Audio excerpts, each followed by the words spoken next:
So apparently the Fever just leaked their starting five. According to this graphic right here, Fever might have changed the whole WNBA after a leaked starting lineup went viral. Caitlin Clark, Kelsey Mitchell, Dana Bonner, Natasha Howard, and Aaliyah Boston. That's the rumored starting five, 2 Rookie of the Year winners and 3 players with max contracts, all starting together. It's like a super team forming. But the bigger surprise could be Sophie Cunningham's reaction to her new bench role. Her response might show that this team has finally found the secret to championship chemistry. Cunningham, the first player off the bench to provide lineup versatility and shooting. Either way, there are a lot of options. So what does this powerhouse lineup really mean for the rest of the league? And how will they stay united with so many top players on the court? That's just the start of the conversation. Stay with us, we're not just looking at the starting five, but all the different lineups the Fever could use. And here's why every other team should be worried. This isn't a team with just 5 strong players, they've got 9 who could start, depending on the matchup. As for Sophie Cunningham?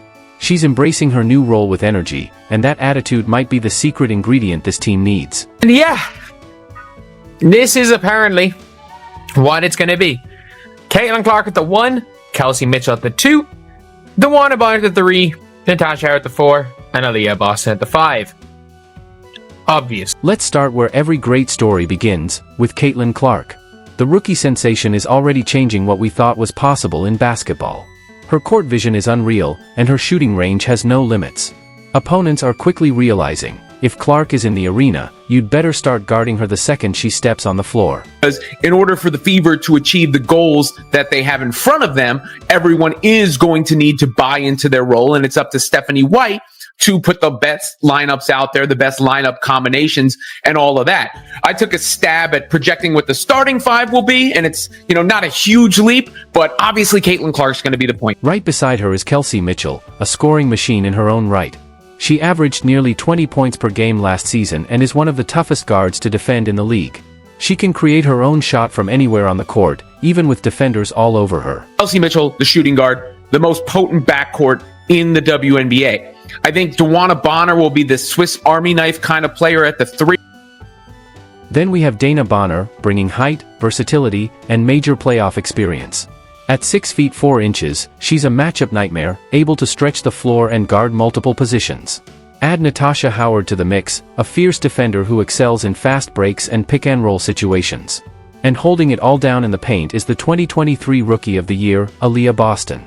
Her sharp footwork, raw strength, and high basketball IQ make her a dominant force under the rim. Natasha Howard fills that hole that they had at power forward, especially they were lacking somebody who could run the floor, catch and finish.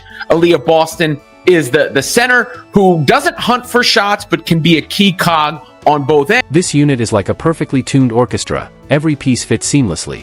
The spacing they create is a coach's nightmare. Focus your defense on Clark? Mitchell will light you up. Collapse on Boston in the paint?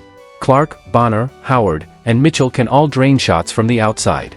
The balance of scoring, spacing, defense, and experience is on a level we haven't seen. It's unmatched. It was already tougher to load up on Kelsey Mitchell last year because Caitlin Clark was there. And when Kelsey's able to get out in transition, she's so fast. And when she's able to take you one-on-one, there ain't much you can do. And don't overlook the potential between Clark and Boston. These two could become one of the deadliest young duos in the WNBA. Boston's screens and perfectly timed cuts, combined with Clark's pinpoint passing, are already creating highlight reel moments. Their chemistry is just getting started, and it already looks like magic.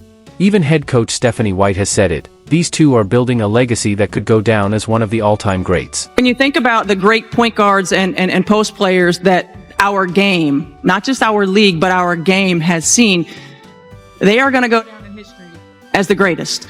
And I'm excited about the opportunity to work with them. I'm excited about the opportunity that we have to build from those starting points and build out, and for the longevity that those two could have in Indiana, in Indianapolis, and hanging banners in this building. Together, this projected starting five scored over 80 points per game last season, and with Clark running the show, expect even better efficiency. Teams like the Aces and Liberty should be paying close attention. Las Vegas could get exposed in the paint with their smaller lineup, while New York's defensive system might struggle to keep up with all the offensive weapons Indiana's bringing. This isn't a rebuild anymore. Indiana is coming for wins, and they're coming now. So I saw Sophie Cunningham talk about how she is thrilled to join a supporting role next to Caitlin Clark, and that she's playing on a stacked Fever squad. And here's where things get even more interesting. Don't sleep on the bench, especially Sophie Cunningham and Lexi Hull. Cunningham's response to not starting? Pure professionalism. No sulking, no drama, just support and determination. She's fired up to play her role alongside Caitlin Clark and the team, no matter where she starts the game. I am really excited, and I didn't come here for the spotlight. I didn't come here to have more eyes. I came here to win. And I really do think that with the group that we have, that we are going to win. We are going to get a championship. This kind of veteran maturity is rare. We've seen big names resist a reduced role, like Allen Iverson, who didn't want to come off the bench and eventually left the game, or Carmelo Anthony, who faced similar struggles in Houston. But Sophie? She's all in. That attitude could be exactly what helps turn this team into a serious contender. I just kind of heard what they were doing, and of course you have Caitlin, who's drawn eyes from all around the world. That was like, why would I not? Why not be a part of something great? You go from Diana, and now you're going to a team who is going to be a contender for a championship. And so I'm stoked about this year. I'm really excited for the players, but I'm also excited just for the community and the relationship and the culture that you guys have.